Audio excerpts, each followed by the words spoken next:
Magandang hapon pong muli sa inyo mga kapatid. Tayo po ay magpapatuloy sa ating pag-aaral.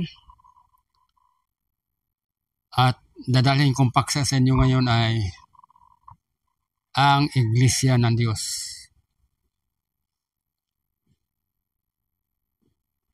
Ang Iglesia ng Diyos ay nakalagay sa Biblia na ito ang tinubos sa dugo ng ating Panginoong Jesucristo. Marami mga katanungan na dumarating sa atin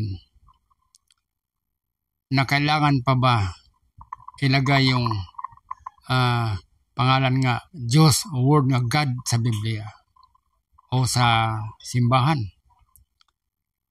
Kahit anong pangalan ilagay sa simbahan, hindi niya nakakatulong kung ang tao talagang nanampalataya ay hindi siya mag-ayos sa loob ng simbahan. Para sa akin naman, wala naman taong perpekto. Wala naman perpekto tayo sa loob ng simbahan. Pero ito ang sinasabi ng banal na kasulatan. Nakalagay dito sa 20:28 ng mga gawa. Ingatan ninyo ang inyong sarili. Ginawa kayo ng Espiritu Santong tagapagbantay upang pakanin ninyo ang Iglesia ng Diyos na binili sa dugo ng kanyang bugtong na anak. Sa ibang salita, yung binili, tinubos. Purchased by the blood of Christ or redemption. Redeemed by the blood of Jesus Christ. Ang tanong, bakit ba kailangan tubusin ang Iglesia? Tubusin sa dugo ng ating Panginoong Jesucristo. Kasi, maaaring ito'y nakasanla. Saan tayo nakasanla? Sa kasalanan. Sinabi ni Kristo sa 8:34 ng Juan, ang lahat na nagkasala, alipin ng kasalanan. Ang ibig sabihin, kaya tayo tinubos dahil tayo naalipin ng kasalanan. Ang kasalanan, makapangyarihan yan. Iyan ang dahilan na napapalayo sa atin, na nakapalayo sa atin sa kalutian ng Diyos. Sa 3:23 ng Romans, ang kasalanan ay nagpahiwalay sa atin sa kalooban ng Diyos. Napapalayo tayo. At ang bayad ng kasalanan ay kamatayan. Ngayon, para tayo mabuhay, ang kabayaran, kamatayan ni Kristo. Ang tanong, ang lahat bang mga naglagay ng pangalan Iglesia Diyos, okay lang? Sa akin, kung ilagay mo yung pangalang Iglesia ng Diyos, maganda siguro dahil naniwala naman tayong tinubos tayo sa dugo ni Kristo. Pangalawa, kung hindi ko ilagay ang Iglesia ng Diyos sa loob ng ating bahay dalanginan, sa house of worship, nagsisinungaling ako. Kasi naniwala naman akong tinubos ako sa dugo ni Kristo eh. Bakit hindi ko ilagay doon ang pangalan ng Iglesia yung tinubos doon ni Kristo para walang problema?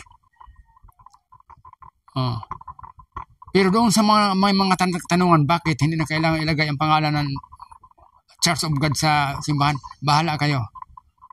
Pero, pag-isipan ninyo, kung yung naglalagay ng pangalan ng Church of God sa simbahan nila, kinu-question pa ninyo, lalong kukusyon yata ng iba yung hindi mo ilagay doon ang pangalan ng Diyos, samantalang nangaral naman kayo na kayo ay tinubos dugo ni Kristo. Sino ba sa atin dito ngayon nangaral sa mga lahat ng evangelical churches na hindi tayo tinubos dugo ni Kristo? Yan ang aral natin dati. Except of the shedding of the blood, no remission of sin, sabi sa Hebrew. Yan ang aral natin. Pero, bakit kung ilagay natin ang pangalang Church of God sa Biblia o sa ating simbahan na nakalagay naman sa Biblia ang Church of God, kukustionin. Ito maraming kumukustion sa simbahan ko rito, sa aming bahay dalanginan, sa house worship namin. Bakit Church of God nilagay ko? Hindi lang importante yan. Kahit anong ipangalan, okay lang. Pero pag-usapan rin natin mamaya, mabanggit ko rin mamaya. Okay lang kahit anong pangalan. Kasi, kung ang pangalan ni Jesucristo palitan natin, nakalagay naman dito sa 4:12 ng gawa, for there is none other name giving among men whereby must be saved. Ang pangalan lamang ni Kristo. Ang tanong, kung palitan kong pangalan ni Kristo, ilagay ko na Pedro, sira na. Kaya importante yung pangalan. That is identity. Nung kung tayo ay tinubos ni Kristo, ilagay natin. Bakit mahiya natin? Bakit? Hindi ba tayo qualified magdala sa ng pangalan? Kaya lang, kung dala mo yung pangalan ito, talaga ingatan mo. Kasi, sasabihin ng mga tao, yan ang mga iglesia ng Diyos, pero barumbado naman. Hindi naman matino sa kapitbahay, masamang mga ugali. Sira tayo. Sira ang Diyos. Mabuti pa nga hindi lagay, okay lang. Kahit anong gawin mo, hindi ma-involve ang Diyos eh. Hindi ma-involve. Yan ang advantage and disadvantage. Tanong, ano naman ang advantage kung ilagay mo ang pangalan ng Diyos dyan sa ating pulungan? O aminin mo ikaw ay alam ng Diyos? Ang totoo lang, malulhati ng Diyos. Nandyan ang pangalan niya eh. Nakalagay. Saan ang basihan natin? Isaiah 43:7. Ang lahat kong mga ginawa, ang lahat kong linalang, ang lahat kong inanyuan na tinatawag sa aking pangalan ay para sa aking kalatian. Tanong, palagay ko pa lang ng pangalan sa aming simbahan, Church of God, nalulhati ng Diyos. Hindi pa kami nagsimba. Lalo kung magsimba na kami at manindigan kaming matuwid sa loob ng iglesia. Lalo na. Pero kung hindi natin bigyang pansin yan, okay lang. Okay lang. Pero nagsisinungaling tayo. Kasi marami na akong nakausap. Ganon ang aral. Without shedding of the blood or remission of sin. Maliban sa pagtubos ni Kristo sa dugo niya, walang kapatawaran nating kasalanan. Yan ang aral lahat. Pero, tinanong ko, brother, yung bang dala mong Biblia, nakalagay ba dyan na yung simbahan tinitindigan mo ngayon, nakasulat yan? Walang mabasa. Ang totoo lang. Ang iglesia ang nasulat sa Biblia, iglesia sa Diyos lang. Mayroong mga iglesyang napangalan sa lugar. The 7 churches of Asia. Pergamo, Philadelphia, Sardis, nakapangalan sa lugar. Pero, mapag-usapan natin yan sa sunod. Nakapangalan sa lugar, hindi nakapangalan sa Diyos, Pergamo, ano nangyari? Pinatay nila si Antipas doon. Bakit? Walang Diyos eh. Iglesia pero may lugar, pero walang Diyos. Bakit? Ayaw nang ilagay ang Diyos. Kaya, namayanay si Satanas. Pinatay nila si Antipas na saksi ng Panginoon Jesucristo sa kalagitnaan nila. Yan. Kasi wala doon ang pangalan ng Diyos. Pangalan ng Diyos eh, talagang matakot, respeto mo na. Tingnan mo, noong araw, may kinakausap akong sundalo. Pag naragay ng British soldier, takot masyado yung mga hindi British. Kasi alam nila ang British makapangyarihan. Makapangyarihan. US, takot sila. Kasi makapangyarihan eh. Ang pangalan ng Panginoon na linagay mo dyan sa bahay nating pulungan na galing sa puso. Masiha ng Diyos yan. Mayroon akong pinsan na pastor. Ino-object niya, linagay ko yung Church of God sa simbahan. Sabi niya sa akin, hindi mahalaga yung paglagay ng pangalan dyan. Kasi, ang Diyos, sabi dito sa Jeremiah, hindi nakatingin sa mukha, kundi nakatingin sa puso. Pero ang sagot ko naman sa kanya, tama yan. Yung puso mo, nakikita ng Diyos. Bakit ayaw mong ilagay ang kanyang pangalan dyan?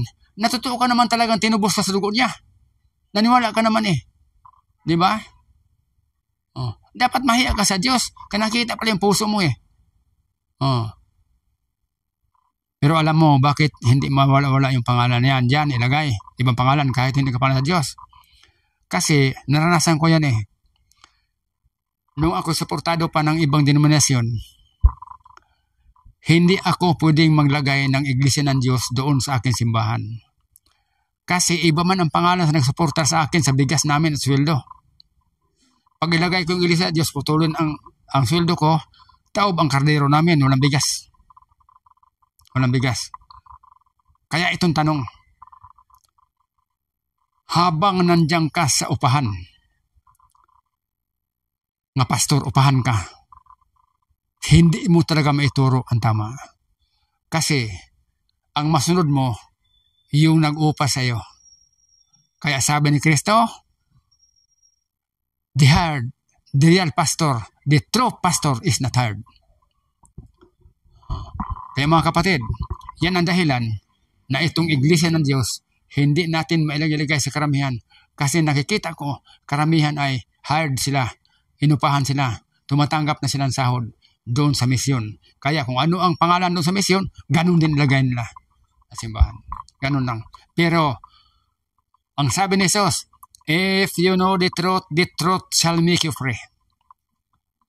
Kung alam mong katotohanan, ang katotohanan ay nagpalaya sa inyo. Pero bakit hindi malaya yung iba? Natakot. Because hindi na alam ang truth. Hindi nila ang katotohanan. Kaya mga kapatid, ang Iglesia ng Diyos, panindigan ko, only the Church of God, purchased or redeemed by the blood of Jesus Christ. No other church at all. Wala kang makakasa. Kung sakali sa naman nakikinig, may mabasa silang simbahan na tinubos ng Kristo, pangalan, i-comment nila, ibigay sa akin, kaya baka magbago pa ang aking turo. Burahin ko yung pangalan simbahan namin. Burahin ko. Ilagay ko yung pangalan na ilagay na. Pero, naubos ko na ang Biblia mga kapatid, wala akong makitang ibang church na tinubos sa dugo na bukod ng Kristo. Church of God lang. Church of God. Kaya, huwag masaktan po ang may dalang kanya-kanyang pangalan dyan. Kaya hindi ko rin kayo hinatulan. Bahala ng Diyos mahatol sa inyo. Kung totoong nakikita ng Diyos sa inyong puso, bahala na kayo. Dahil ako, nahiya ako sa Diyos. Dahil ang puso ko nakikita eh. Nahiya ako. Dahil aluking ka ng sahod, sweldo, alisin mo ang murahan. Mga kapatid, hindi ito sa paninira. Karanasan ko totoo, narinig ng Panginoon, testigos. Pumunta sa akin mga foreigners, 4 sila. Sweldoan nila ako ng 10,000, kaming 5 pastor doon sa church. Pero ang church namin, Church of God. Makita mo naman yan sa Quezon. Mayroon kami sa Negros, Church of God. Sabi nung 4 na misyonary na mga babae, sweldoan kaming lahat ng tag 10,000, libre transportation. Bibilhan kami ng mga service. Basta, alisin lang yung Church of God. Anong ilalagay? Ang ilagay daw doon, Church of the Firstborn. Iglesia sa mga panganay. Hindi ko pumayag. Hindi ko pumayag. Dahil ako mismong pastor, hindi ako maligtas dahil hindi naman ko panganay. Kung maligtas man doon, maligtas ang panganay kong anak lang, isa lang. At saka hindi maganda. Kung totoong sa Diyos, bakit ang pangalan sa Diyos ang alisin mo? Yan ang ginagawa ng mga Antikristo. Yan ang ginagawa ng Antikristo. Kaya huwag po kayo masaktan. Ako, pabor ako talaga na the man of God is called upon His name. Sabi nito, my people is called upon my name. Ang akong katawhan sa Bisaya, gitawag sa akong ngalan. Karon, daghan nga mga tao nga nag-ingon nga sila katawhan sa Diyos. Apan sa ngalan nga God, ayaw nila. Kaya, unsay tanaw nato, mga bakakon sila. Kamo mga Bisaya dyan, Cebu. Paminaw mo ani akong sulti. Magkaintindihan man ta. Ang mga Bisaya dyan, Cebu. Mga Bisaya, bisan sa doong tanang lugar. Kasi, gamito na ko, anda mong klase sinultian kay aron ang uban makabahagi po. Gamit og Tagalog, gamit og English, gamit og Bisaya. Pero, mao kani ang tinuod yun nga speaking tongue. Hindi yung speaking nga rabatsika, laliliya, hindi ganon. Ang paggamit og speaking tongue, kanang masabtan sa nakikinig, totoong lingwahe. Hindi. Kaya, pasensya na, ngayong gamit og speaking tongue. Kasi, kung minsan, may paminahon ang akong kagawaling sinultian. Katulad sa ingon ni Pablo, dito sa unang Korinto 4:6, mga igsoon, kinahanglan inyong ipahaom ang inyong kagalingon. Pinagay sa mga pulong ug sa mga sulat. Dili ta malampas. O gisulat ni Pablo nga ang Diyos usara, di ta mingon duha. O gisulat ni Pablo si Jesus maong Kristo, dili ta magsubra. O gisulat ni Juan nga si Jesus maong Kristo, di ta pasubra. Kaya ingon pa ni Pablo, mga igsoon, inyong ipahaom ang inyong kagalingon sa among mga pulong o sa among mga sulat. Kaya nga, mga kapatid, hindi ito pang-atake. Ito lang eksperyensya ko. Alam mo, gibulgar ko ni sa inyo karon. Kay gamay na akong panahon dito sa yuta. 80 na ko. Tapos, og dito sa langit, pangutanong ko sa Ginoo, nga naman mo isumat dito sa mga katawhan natin, mga Kristiyano, ang tinuod nga aral ng imo nakatunan. Nakasala ako. Dahil sabi ito sa James, kung ang isang tao alam mong mabuti, ngunit hindi mo ginagawa, ay nagkasala ka. Mabuti siguro nga, tambagan nato atong mga tao, mga kauban, aron sila matuto. Kining iglesia, wa butangi og importante. Pero, sa sunod na pag-aral, banggitin ko pa rin,